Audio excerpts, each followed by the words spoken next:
Hey there, just a couple minutes after. We have some things going on at our house, and my video studio was kind of messed up this morning. So I want to share something with you, and believe it or not, this ties into today's broadcast.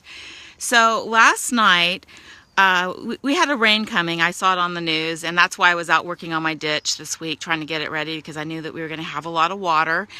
And anyway, I didn't have firewood stacked. So last night about dusk, the kids and I were out and we were stacking wood. We made fun of it, had fun with it, not made fun with it, of it. But anyway, so we were going really quick and we had a wagon. Anyway, my daughter was really concerned. It wasn't even that windy, but the tree out by where we were stacking wood, it's kind of whipping around a little. And I kept telling her, Juliana, I go, you know what? That tree is 70 years old. Last year we had El Nino. The ground was saturated. That's when trees fall, when they're saturated, right? When the ground's saturated, it's not even that windy. Well, anyway, I want to show you something. So this morning, lo and behold, she wakes me up and she says, Mama, and there it is. So that tree fell. I couldn't believe it. So there it is. It fell on the fence and knocked my cyclone fence down. You see it's broken there, okay? So anyway, I've been just kind of trying to get my head around that because now I got to get someone out here to fix it. I was thinking about my neighbor. I was like, maybe it's my neighbor's fence. I thought, you know what? It's my tree. It doesn't matter. I got to get it fixed. So that's what we were doing this morning as the kids were outside, checking out the tree that fell down.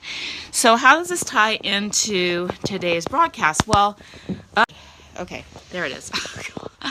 So, living without regret. So, doggone it, don't I regret that I didn't get my trees trimmed. Actually, there's one that I'm really even more concerned about. There's this huge, it might be hundreds of years old, I don't know, this big oak.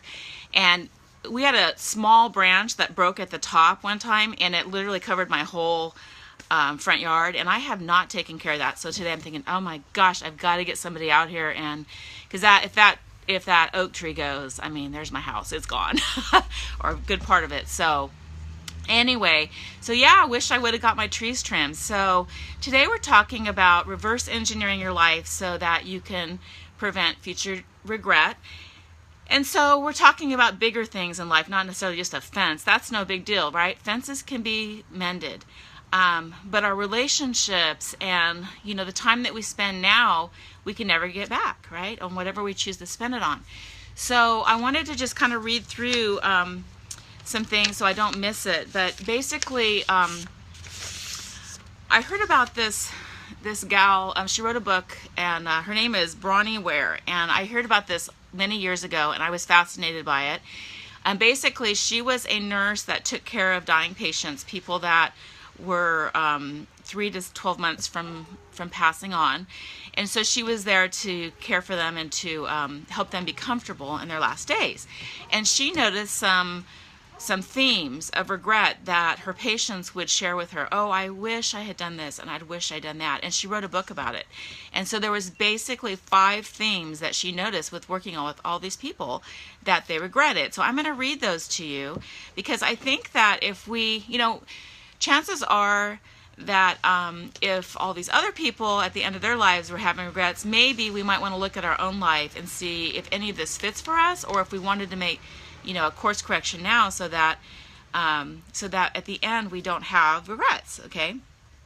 So here's the regrets that she noticed. The first one is, I wish I'd had the courage to live a life true to myself, not the life others expected of me. 2, I wish I didn't work so hard. Okay, that's one that I have, because I don't now, but when I was, my kids were young, my oldest daughter, I was very, very into my work, and you just can't get those years back, so it's one of the reasons I retired early to take care of my youngest ones, because I just really want to spend time. Number 3, I'd had the courage to express my feelings. Number 4, I wish I had stayed in touch with my friends. So relationships are huge. And number 5, I wish I had let myself be happier. So those are kind of the 5 regrets. And so what I'd like you to do, those of you who are in my group, I'd like you to reflect on those 5, and it's in your workbook. They're written in your workbook. And if you don't have that and you're not in the group, you can just rewind and listen to that again. But think about if any of those fit for you. jot it down. And then today I'm actually going to do another live broadcast later because I was putting together a planner for my group, a planning tool. And I'd really like you to have that before you end this workshop. So it's pretty much done, but the perfectionist in me is, I want it to, look nice. So anyway, I'm working on that. So that's going to happen at 2:30 this afternoon Pacific, would be 5:30 p.m. Eastern.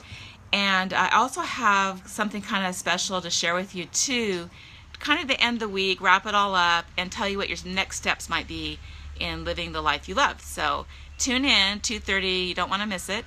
And that's Pacific time, or 5:30 p.m. on Eastern. So anyway, have a great day, and I'd love to hear, I have a post on my page if you want to share, anybody wants to share anything about some things they want to shift in their life, or things that they want to do this week to move towards that. I would love to hear it. Okay, or if you want to post in the group if you're part of my group. All right, have a great day. I'm gonna go try to figure out who to get my tree off the fence and chop it all up. Really sad. It's like, so it was one of my favorite trees, and so it's got to go anyway. Bye.